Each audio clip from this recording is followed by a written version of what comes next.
যান, এবার ফসল উঠলে আমারই কিন্তু গঞ্জের মেলায় লইয়া যাওনি লাগবো। কিন্তু ফসল আপলোডের সময় বাবার এই হ্যাং হওয়া চেহারার মানে আমি বুঝতাম না। ভাবতাম বাবা এত কি সার্চ করে। সবাই শুনে রাখো, এই ফসল উঠলে সব আমার গোলায় যাবে। বাবার চায়া থাকার মানে তখন বুঝতে পারছিলাম, অন্যায়ের নেট থেকে বার হইতে পারে না আমার বাবা, তার বাবা, তার বাবা। কিন্তু আমি বের হইতে পারছি এই নেট থেকে, কারণ আমার আছে ওয়ারিড ইন্টারনেট। অ্যাকর্ডিং টু ল, হয় আপনি ক্ষতিপূরণ দিবেন, না হয় জেলে যাবেন। আর যদি কোনো সন্দেহ থাকে তাহলে ন্যাশনাল ওয়েব পোর্টাল সার্চ দিয়ে জেনে নিন।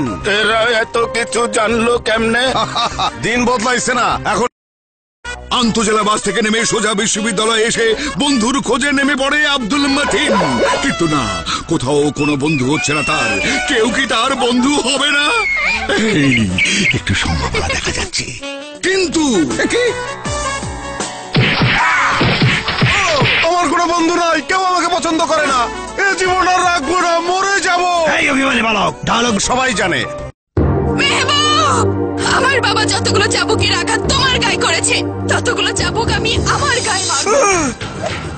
জুলেখা, না না না জুলেখা, তুমি নিজেকে কষ্ট দিও না। আমি সইতে পারবো না। আগুন, fire service, ambulance, police, yeah Zulekha.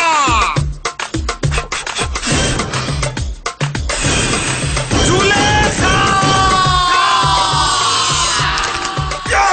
Please না, আসিস নে আগুন। এই না বালক, ওনার বুকের এক্সরে দেখে পরিষ্কার বোঝা যাচ্ছে উনি ব্রেইনে আঘাত পেয়ে স্মৃতি হারিয়ে ফেলেছেন। বাবা, আমি কে?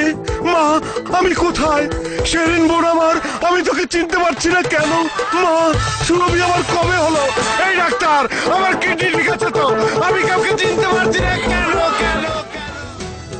মাথা নষ্ট fun only at Airtel Buzz. Like us today.